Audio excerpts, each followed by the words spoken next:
Présentation de mes derniers achats et réception du mois. Tout d'abord, on a Ototo avec les 2 derniers tomes de La Petite Faiseuse de Livres, ainsi que le 19e tome de Sword Oratoria d'Almachi, une de mes licences de cœur. Ensuite, on continue avec Pika avec le 3e tome de Keijin Fugeki. D'ailleurs, vous avez vu que l'auteur, O'Great, se met à la BD? Pourquoi pas? Dans la collection Pika Wavetoon, on a la suite de Doombreaker, avec une jaquette brillante et magnifique à souhait. Et également le 2e tome de Marriage of Convenience, avec cette fois un style brossé sur la jaquette que j'aime tout autant. On passe à Doki Doki avec le retour du merveilleux Je suis un assassin et je surpasse le héros, enfin le 6e tome, et d'ailleurs l'anime arrive dans quelques jours. On a aussi la suite de l'une de mes comédies romantiques préférées du moment, Une fille féline, le 4e tome. Le 25e tome de l'interminable Battle Game in 5 Seconds qu'il faut absolument que je lise, mais ma palle est immense. 2e tome sur 3 pour Raja, d'ailleurs un 2e tome énorme. J'attends le 3e, que la série soit terminée pour tout me faire. Et puis la nouveauté de Doki Doki, Volundio, la chronique des lames sacrées. Visiblement ça parle d'un mercenaire en quête de vie paisible.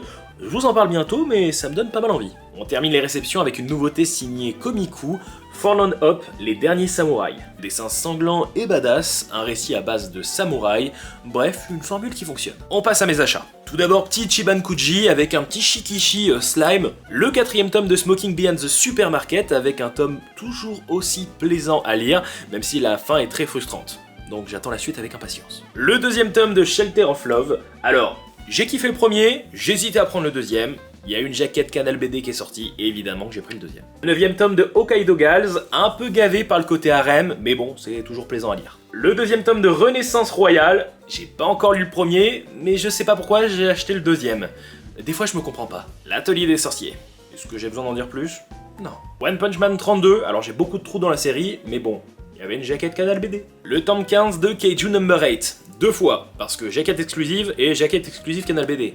Qui est pas là, mais je l'ai. Et oui, collectionneur et pigeon, c'est presque des synonymes finalement. La suite avec le 4e tome de Back from Isekai. C'est pas si bien, mais c'est addictif. Le 1er tome anniversaire de Love is War, parce que c'est anniversaire. Ouais, pigeon, c'est le mot, hein. Les tomes de Yamada-kun qui me manquaient. Parce que faut préparer l'arrivée du prochain collector.